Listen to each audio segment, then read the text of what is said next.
नमस्कार स्टूडेंट। हम लोगों ने अभी तक इंडियन पॉलिटी में लगभग कवर कर लिया है सिलेबस। कुछ छोटे छोटे टॉपिक बचे हुए हैं, उनको भी हम लोग 3-4 लेक्चर में कंप्लीट करते हैं।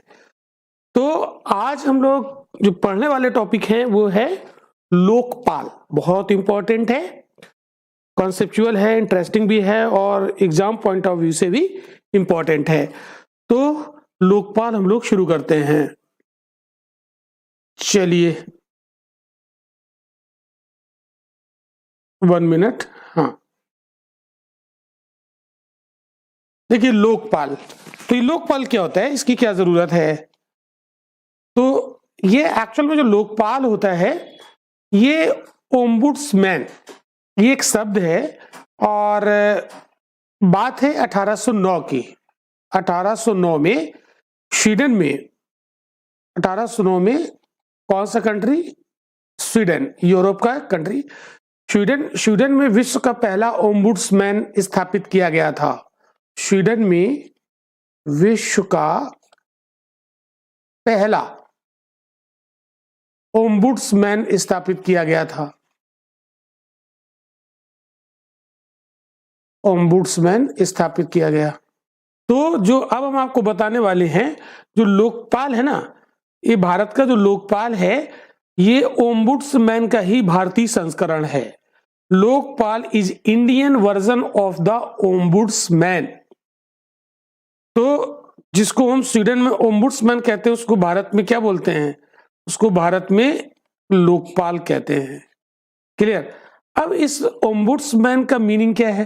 तो जो ओम्बुड्समैन का मीनिंग होगा वही लोकपाल का मीनिंग हो जाएगा। तो बेसिकली ये जो ओम्बुड्समैन शब्द है ये स्वीडिश लैंग्वेज का शब्द है। किस भाषा का शब्द है? स्वीडिश का। और इसका जो मीनिंग होता है, इसका जो मीनिंग होता है वो होता है जन शिकायतों को सुनने वाला।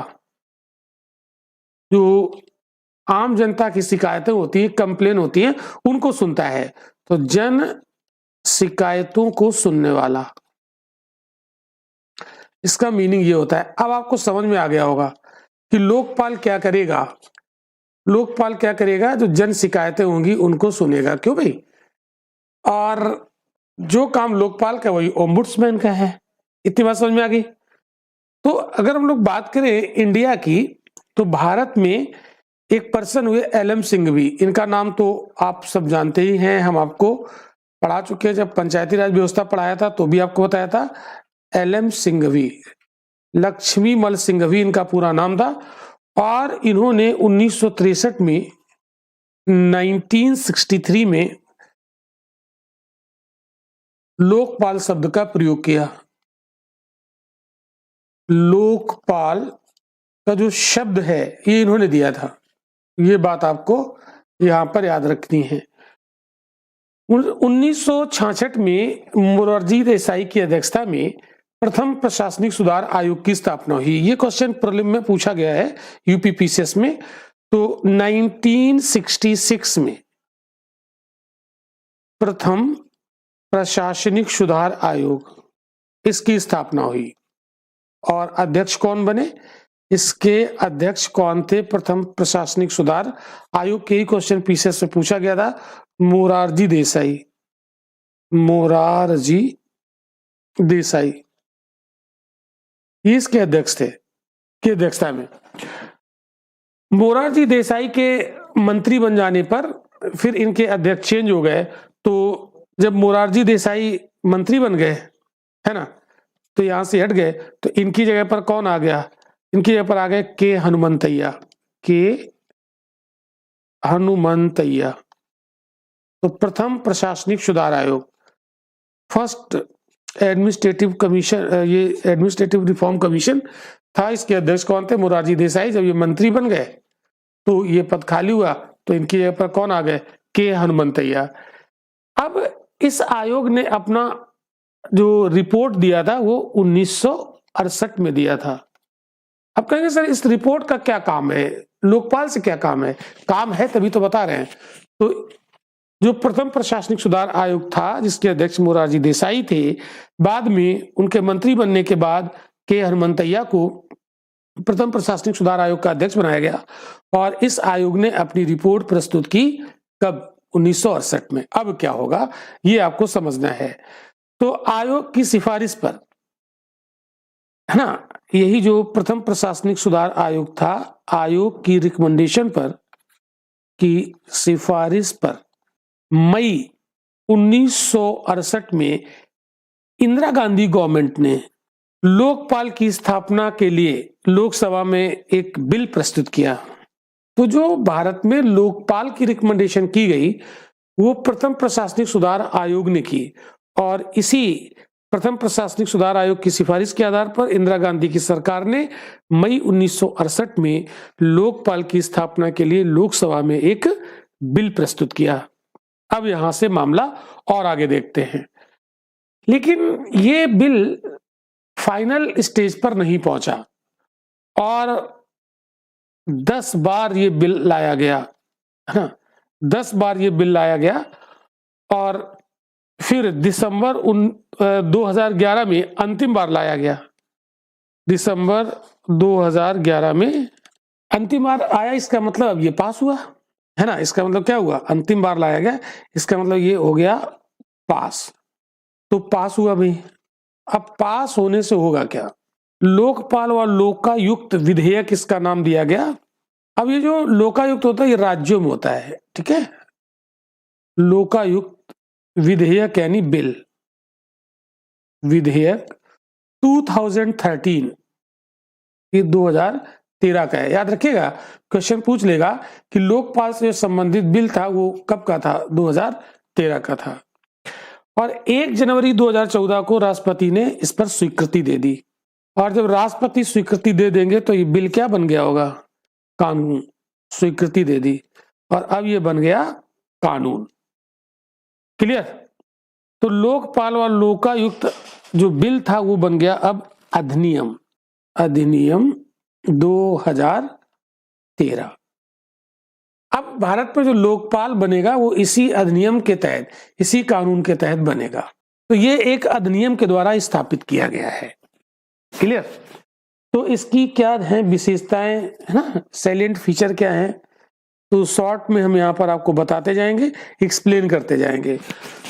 तो इसमें कहा गया कि लोकपाल एक संस्था है जिसमें कौन कौन लोग होंगे? तो जिसमें एक सभापति होगा और इसके अलावा 8 सदस्य होंगे, यानी 1 + 8। तो ये एक क्या होगा? सभापति, चेयरपर्सन, और ये 8 क्या होंगे? इसमें सदस्य होंगे। तो लोकपाल और लोकायुक्त अधिनियम 2013 की विशेषताओं में पहली विशेषता हमने आपको बताई। लोकपाल क्या होगी? एक संस्था होगी और इस संस्था में टोटल कितने मेंबर होंगे? तो टोटल 9 मेंबर होंगे, इसमें एक सभापति और 8 अन्य सदस्य होंगे। अब इनकी योग्यताएं क्या होंगी? तो इसमें अगला पॉइंट बता दे रहे हैं, इस अधिनियम में इनकी योग्यताएं दी गई हैं। क्वालिफिकेशन क्या क्या होनी चाहिए? क्वालिफिकेशन, तो जो सभापति होगा यहां पर, लोकपाल कोई आदमी नहीं है, कोई एक पद नहीं है, ये क्या है? एक संस्था है, इस बात को याद रखना है। तो इसमें जो सभापति होगा उसके लिए योग्यता क्या होगी? मतलब इसमें ऐसा व्यक्ति सभापति यहां पर बनाया जाएगा जो या तो सुप्रीम कोर्ट का सीजे हो, सुप्रीम कोर्ट का क्या हो? चीफ जस्टिस, या सीजे रह चुका हो, सीजे रह चुका हो, चीफ जस्टिस रह चुका हो, एक बात। दूसरी बात, सर्वोच्च न्यायालय में या तो न्यायाधीश हो, मतलब सुप्रीम कोर्ट में क्या हो? न्यायाधीश हो, न्यायमूर्ति हो, या न्यायाधीश रह चुका हो, न्यायाधीश रह चुका हो। ओके। और तीसरी बात यहां पर समाज का प्रबुद्ध वर्ग का व्यक्ति हो, है ना, हमारे सोसाइटी का, समाज का प्रबुद्ध वर्ग का व्यक्ति हो, एमिनिएंट पर्सन ऑफ द सोसाइटी। तो इसमें सभापति के लिए 3 क्वालिफिकेशन में से कोई एक हो, ये तीनों हो ये जरूरी थोड़ी ना है, इनमें से कोई एक हो। क्लियर? और देखो आगे बढ़ते हैं। अब इसके जो सदस्य हैं 8 है ना, 8 क्या है सदस्य, तो इनमें से जो आधे सदस्य होंगे यानी 4, 1/2, तो और 1/2 इधर बचे यानी 4। तो जो इसके आधे सदस्य होंगे वो ऐसे व्यक्ति होंगे जो न्यायिक पृष्ठभूमि से हों, ऐसे व्यक्ति जो न्यायिक पृष्ठभूमि से हों। मतलब है जैसे सुप्रीम कोर्ट का जज हो अथवा हाई कोर्ट का जज हो, है ना, इस तरीके का होना चाहिए। तो जुडिशियल जो बैकग्राउंड हो जिसकी वो होगे। और इसमें यह जो 4 हैं SC, AST, OBC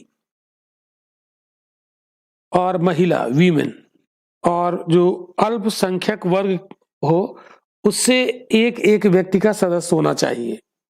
यहां से एक सदस्य होना चाहिए, सदस्य होना चाहिए मैं लिख रहा हूं, कंपलसरी की बात यहां पर नहीं कही गई है। क्लियर? अब इन लोगों की एज, अगर हम एज की बात करें तो अगला जो यहां पर क्वालिफिकेशन में होगा, इनकी जो अवस्था होगी, एज होगी, तो मिनिमम एज की बात कही गई है 45 ईयर्स, ये होनी चाहिए, 45 ईयर्स होनी चाहिए। नेक्स्ट, और इसमें क्वालिफिकेशन में क्या दिया, 25 वर्षों का प्रशासनिक अनुभव होना चाहिए, 25 वर्षों का प्रशासनिक अनुभव, एडमिनिस्ट्रेटिव एक्सपीरियंस होना चाहिए। ओके। अब इनकी जो नियुक्ति है, जो अपॉइंटमेंट है, उसके लिए नियुक्ति कैसे होगी, तो कॉलेजियम की सिफारिश पर राष्ट्रपति द्वारा, कॉलेजियम की सिफारिश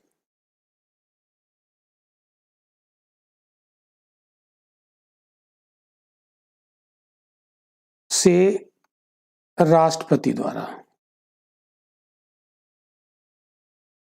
मतलब राष्ट्रपति नियुक्ति करेंगे, बट किसकी सिफारिश से, कॉलेजियम की सिफारिश होनी चाहिए।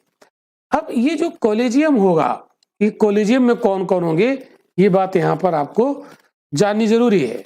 कॉलेजियम में कौन कौन होगा भाई, ये तो यहां जानना जरूरी है।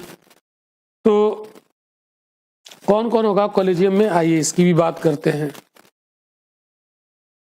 तो यहां पर मैं अलग से बता रहा हूं,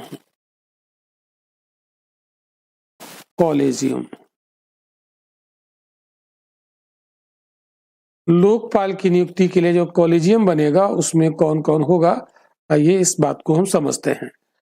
इसमें एक तो PM होंगे, कौन होगा, PM, और ये कॉलेजियम के अध्यक्ष होंगे, ये इस कॉलेजियम के क्या होंगे, अध्यक्ष। और जहां पर PM शामिल हो जाए तो फिर राष्ट्रपति का कोई वही नहीं, तो फिर तो फॉर्मेलिटी रहेगी ना। राष्ट्रपति का तो काम क्या है, जो ये कॉलेजियम कह देगा वही मान लेना होगा। क्लियर? और इसके अलावा कौन कौन होंगे, और कौन कौन होंगे, देखो इसके अलावा कौन कौन होंगे, इसके अलावा होंगे CJI, chief justice of India, और या अन्य न्यायाधीश भी हो सकते हैं। और कौन होगा इनकी कॉलेजियम में, लोकसभा अध्यक्ष, ये होंगे इस कॉलेजियम में। और कौन होगा, लोकसभा में विपक्ष का नेता, जब मैंने आपको लोकसभा पढ़ाया था, संसद पढ़ाया था, ये बताया था विपक्ष का नेता कौन होता है, leader of the opposition in house of the people, है ना। लीडर कौन, leader of the opposition in house of the people, ठीक है। और इसके अलावा और कौन होगा कॉलेजियम, बहुत लोग हैं कॉलेजियम में। तो इसमें होगा राष्ट्रपति द्वारा नियुक्त एक अन्य व्यक्ति, ये भी इस कॉलेजियम में शामिल होंगे।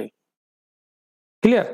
तो इतने लोग इस कॉलेजियम में होंगे, एक ग्रुप होगा और इनकी रिकमेंडेशन पर राष्ट्रपति, मतलब इनकी सलाह से ये जिसको रिकमेंड करेंगे उसी को यहां पर लोकपाल नाम की संस्था में अध्यक्ष और सदस्य के रूप में राष्ट्रपति अपॉइंट करेंगे।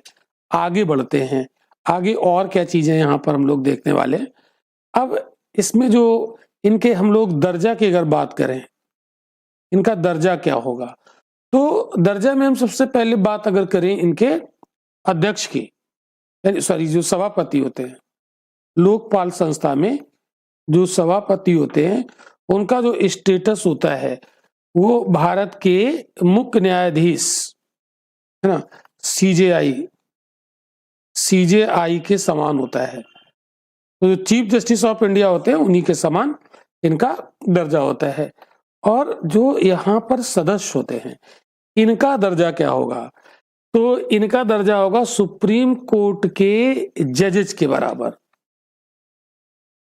सुप्रीम कोर्ट के न्यायाधीशों के समान, न्यायाधीशों के समान, इनके समान इनका दर्जा होगा। क्लियर? तो जो सभापति होंगे वो चीफ जस्टिस ऑफ इंडिया के समान उनका स्टेटस होगा, और जो उसके अन्य मेंबर होंगे लोग हैं लोकायुक्त के, लोकपाल के, तो उसमें उनका जो दर्जा होगा सुप्रीम कोर्ट के न्यायाधीशों के इक्वल होगा। अब बात करें इनके टेन्योर की, कार्यकाल की, तो कार्यकाल के बारे में 5 वर्ष ऑब्लिक 70 वर्ष, इसका मतलब समझ रहे हो?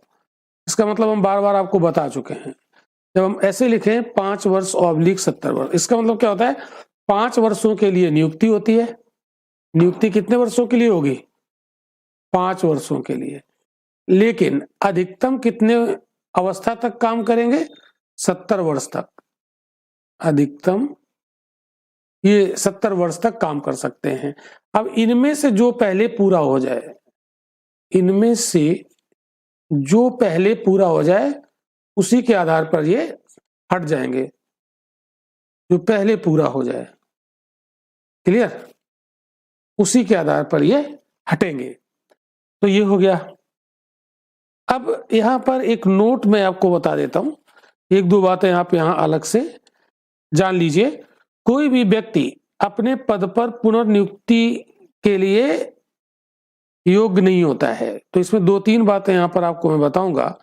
पुनर्नियुक्ति इनकी नहीं हो सकती है। एक बार अगर इनको नियुक्त किया गया दोबारा नियुक्त नहीं किया जाएगा, पुनर्नियुक्ति नहीं।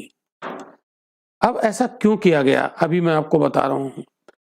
दूसरा, ये सेवानिवृत्ति के बाद यानी रिटायरमेंट के बाद भारत सरकार या किसी भी राज्य सरकार के अधीन कोई लाभ का पद धारण नहीं करेंगे। यानी रिटायरमेंट के बाद क्या लिख दें इसको, सेवानिवृत्ति, सेवानिवृत्ति, कोई भी ऑफिस ऑफ प्रॉफिट धारण नहीं करेंगे के पश्चात ऑफिस ऑफ प्रॉफिट यानी लाभ का पद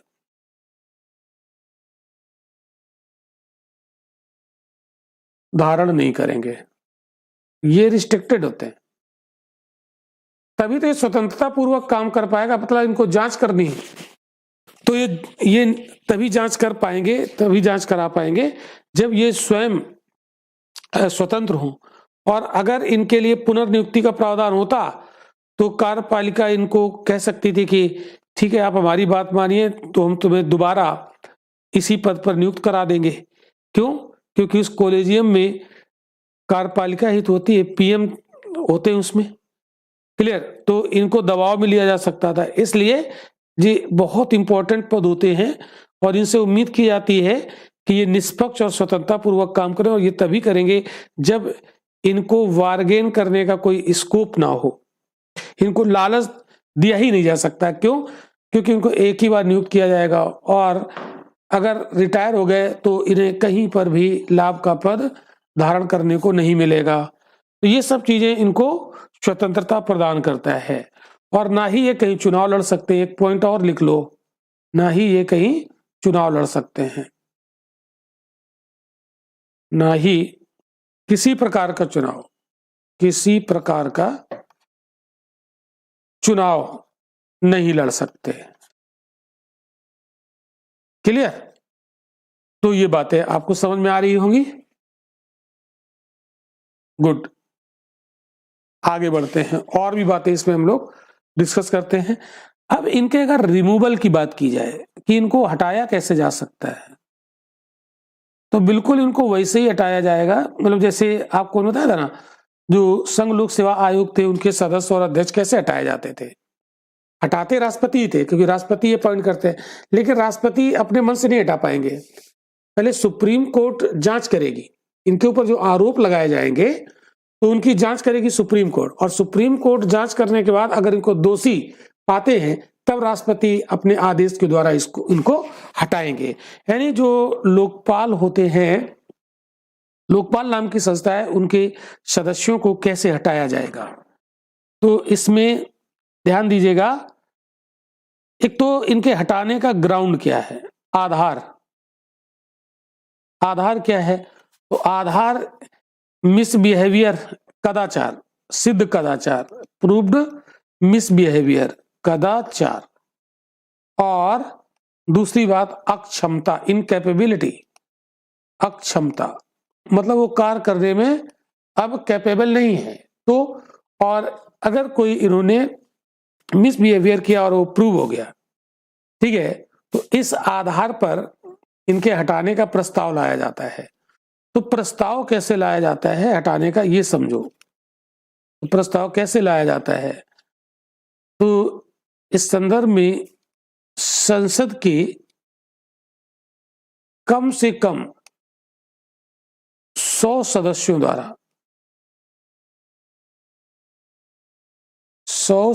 द्वारा राष्ट्रपति के समक्ष प्रस्ताव रखा जाता है,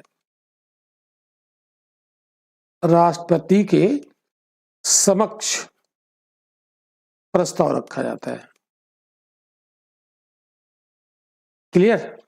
अब क्या होगा कि प्रस्ताव रखने से हट जाएंगे ये? नहीं, अब क्या होगा, राष्ट्रपति अभी इनको हटाएंगे नहीं, अभी नहीं हटाएंगे। अब क्या करेंगे, राष्ट्रपति सुप्रीम कोर्ट से इस प्रस्ताव की जांच करवाते हैं, है ना। तो राष्ट्रपति सुप्रीम कोर्ट से इस प्रस्ताव की जांच करवाते हैं, प्रस्ताव की जांच होगी, जांच करवाते हैं। इस जांच में सुप्रीम कोर्ट यदि ये पाते हैं कि इनके ऊपर जो जिस ग्राउंड से, जिस आधार पर इनके हटाए जाने का प्रस्ताव लाया गया वो आधार सही है, अर्थात कदाचार किया है या ये इनकैपेबल हो गए हैं, तो अगर जांच में सुप्रीम कोर्ट ये पाते हैं कि ये इन्होंने कदाचार किया है या ये इनकैपेबल हो गए हैं, तो जांच करवाते हैं। और इसमें सुप्रीम कोर्ट ने पाया कि इन पर लगा आरोप सही है, लगा आरोप सही है। तो जैसे ही आरोप सही हो गया तो अब राष्ट्रपति अपने आदेश के द्वारा इनको हटा देंगे, या जिस समय जांच चल रही होती है, जांच के दौरान, है ना, जब जांच चल रही होती है सुप्रीम कोर्ट में, उस टाइम तक राष्ट्रपति इनके सदस्य या सभापति को निलंबित भी कर सकते हैं, जांच के दौरान निलंबित भी किया जा सकता है, निलंबित किया जा सकता है। और जब जांच हो गई और जांच में पता चला कि अगर कदाचार का आरोप लगा है और वो सिद्ध हो गया तो राष्ट्रपति अपने आदेश से इनको हटा देंगे, या अक्षमता का आधार लेकर प्रस्ताव लाया गया हटाए जाने का और वो सिद्ध हो गया कि हाँ ये इनकैपेबल हैं, तो भी हटा दिया जाएगा, राष्ट्रपति अपने आदेश से हटा देंगे। लेकिन जांच जब तक चल रही होगी उस समय तक राष्ट्रपति इन्हें सस्पेंड भी कर सकते हैं। क्लियर? बात आपको समझ में आ गई होगी। अब हम लोग बात करेंगे लोकपाल की शक्तियां। उसके पावर की बात करेंगे। तो ये जो अधिनियम बना है लोकपाल व लोकायुक्त अधिनियम 2013, इसमें लोकपाल नाम की जो संस्था है इसको क्या क्या पावर दी गई है, कौन कौन सी पावर मेंशन है, इसको जानेंगे। लोकपाल की शक्तियां क्या है? ये समन जारी कर सकते हैं, शपथ पत्र पर गवाही लेना, गवाही की ऑडियो वीडियो रिकॉर्डिंग करना। इसके अलावा और भी पावर हैं। इसके अलावा और कौन कौन सी पावर है? तो जैसे कुछ अन्य पावर, आरोपित अधिकारी का स्थानांतरण का आदेश दे सकता है ना। आरोपित अधिकारी, ध्यान समझना, आरोपित अधिकारी, जिस अधिकारी पर कोई आरोप लगा है तो उस अधिकारी के ट्रांसफर का आदेश भी लोकपाल जारी कर सकता है।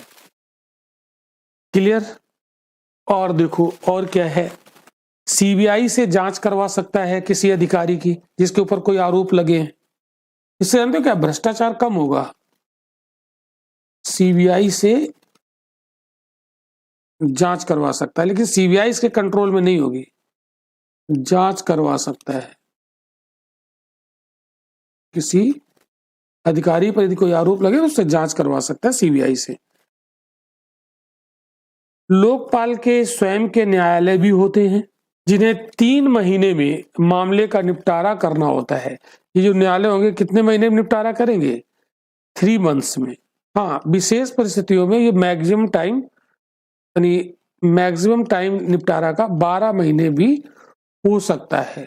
वैसे शुरू में 3 महीने में ही न्याय की बात कही गई है, लेकिन किसी परिस्थिति में अधिकतम टाइम 12 महीने ले सकता है। दोषी अधिकारी से भ्रष्टाचार की राशि वसूल कर सकता है ना। जिस अधिकारी पर कोई दोष लगाया गया ना, आरोप लगाया गया, दोषी अधिकारी से भ्रष्टाचार की राशि वसूल कर सकता है, भ्रष्टाचार की, क्लियर, वसूल कर सकता है। और देखो ध्यान से आप लोग समझिएगा, दोषी अधिकारी की संपत्ति कुर्क कर सकता है ना। क्या कर सकता है? दोषी अधिकारी जो होगा उसकी संपत्ति कुर्क कर सकता है। क्लियर? अब हम लोग बात करते हैं लोकपाल के क्षेत्राधिकार, जूरिसडिक्शन। तो लोकपाल के जूरिसडिक्शन की बात कर लेते हैं, क्षेत्राधिकार। आइए देखते हैं। नंबर 1, प्रधानमंत्री भी इसके क्षेत्राधिकार में आएंगे, लेकिन उनके द्वारा परमाणु ऊर्जा, आंतरिक सुरक्षा, विदेशी संबंध तथा लोक व्यवस्था के बारे में लिए गए निर्णय इसके दायरे में नहीं आएंगे। ध्यान से सुनना, ठीक है। नेक्स्ट, दूसरा जूरिसडिक्शन, केंद्र सरकार के सभी मंत्री और पूर्व मंत्री, यानी केंद्र सरकार के और पूर्व मंत्री, जो पहले मंत्री थे आज नहीं है, ये भी इनकी भी लोकपाल जांच करवा सकता है। अगर इनके ऊपर कोई आरोप लगे हैं तो लोकपाल संस्था जो है इनके ऊपर भी जांच करवा सकता है और सीबीआई से जांच करवा सकता है। ये मैंने आपको पहले ही बताया। तो लोकपाल के दायरे में ये सभी मंत्री आते हैं, यानी लोकपाल इनकी भी जांच करवा सकता है। क्लियर? सभी वर्तमान और पूर्व सांसद, सभी सांसद, चाहे वो प्रेजेंट टाइम में हो या पूर्व में हो, इस समय ना हो, वर्तमान और पूर्व दोनों। इसका मतलब है कि अगर कोई सांसद है और उसने भ्रष्टाचार कोई किया और उसका कार्यकाल पूरा हो गया और दोबारा वो सांसद नहीं बना, तो वो निश्चिंत रहने की जरूरत नहीं है। अगर जांच बैठ गई तो लोकपाल उसको भी घसीट लेगा। क्लियर?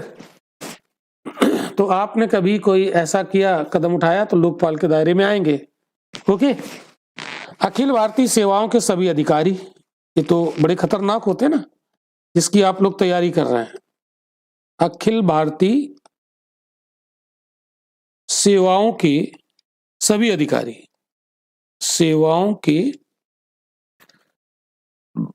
सभी अधिकारी, वो भी लोकपाल के दायरे में आते हैं। तो ऑल इंडिया सर्विसेज कौन कौन सी होती है? आईएएस आपको बताया जा चुका है, आईपीएस और आईएफएस इंडियन फॉरेस्ट सर्विस।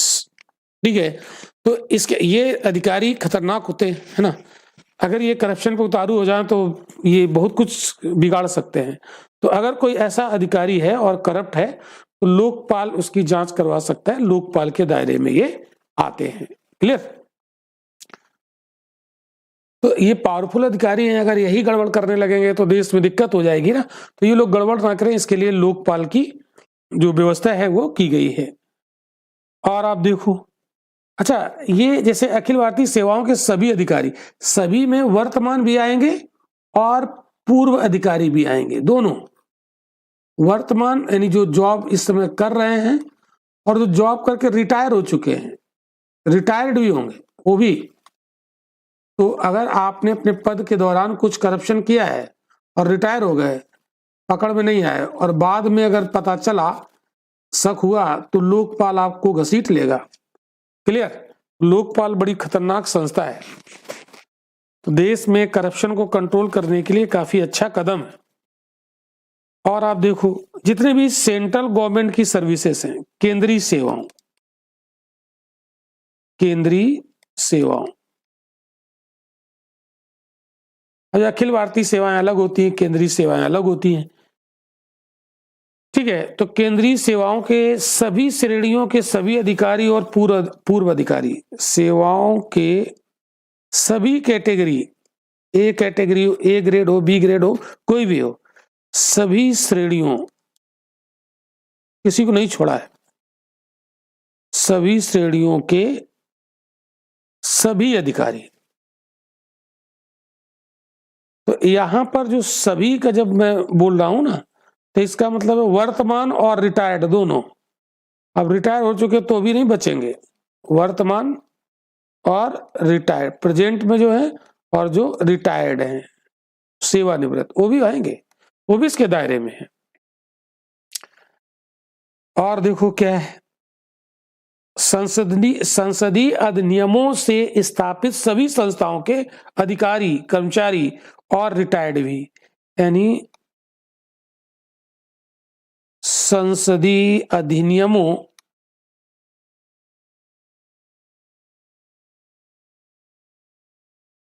से स्थापित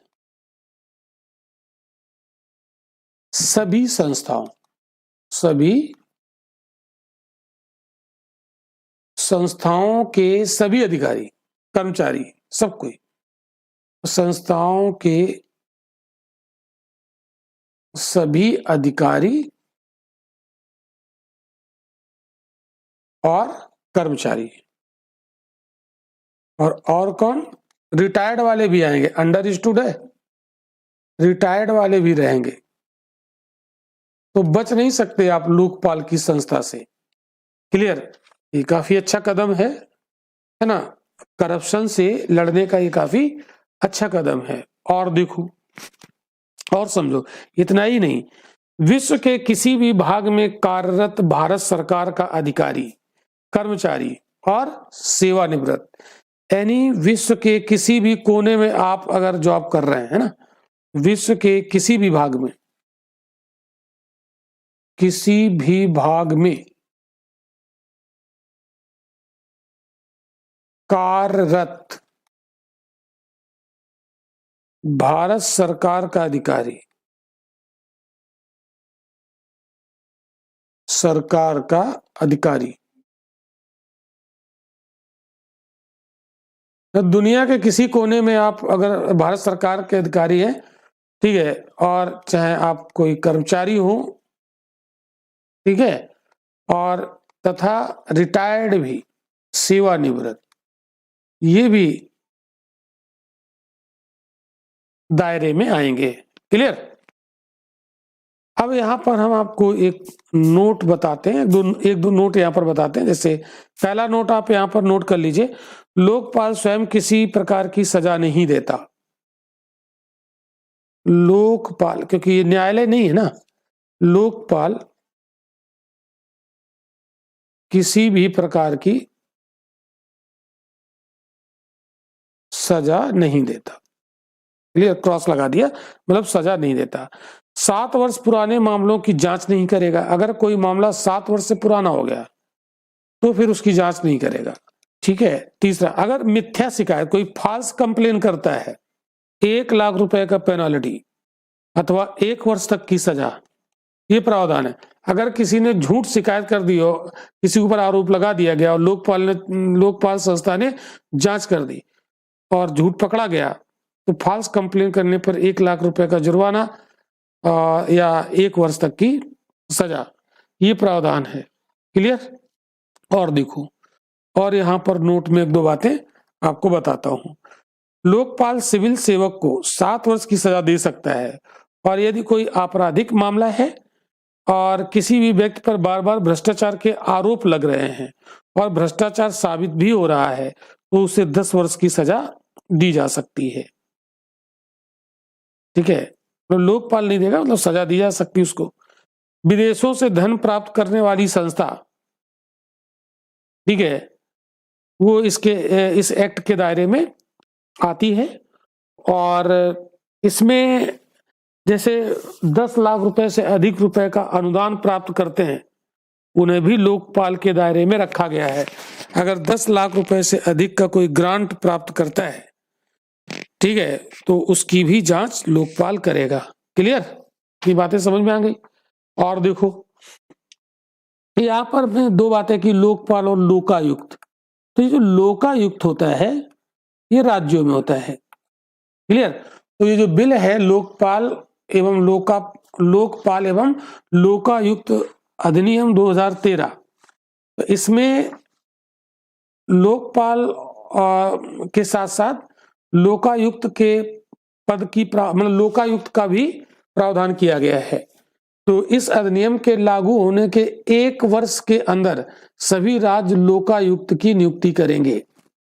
ये जो अधिनियम बना है ना, लोकपाल व लोकायुक्त अधिनियम 2013, ठीक है, इसके लागू होने के, अधिनियम के लिख लो, लागू होने 1 वर्ष के अंदर सभी राज्य लोकायुक्त की नियुक्ति करेंगे। क्लियर, याद रखिएगा। और 1970 में उड़ीसा भारत का पहला राज्य था जिसने लोकायुक्त के संदर्भ में कानून बनाया था। कौन? उड़ीसा भारत का पहला ऐसा राज्य था जिसने लोकायुक्त के संदर्भ में कानून बनाया था। जबकि 1971 में महाराष्ट्र ने लोकायुक्त की नियुक्ति की।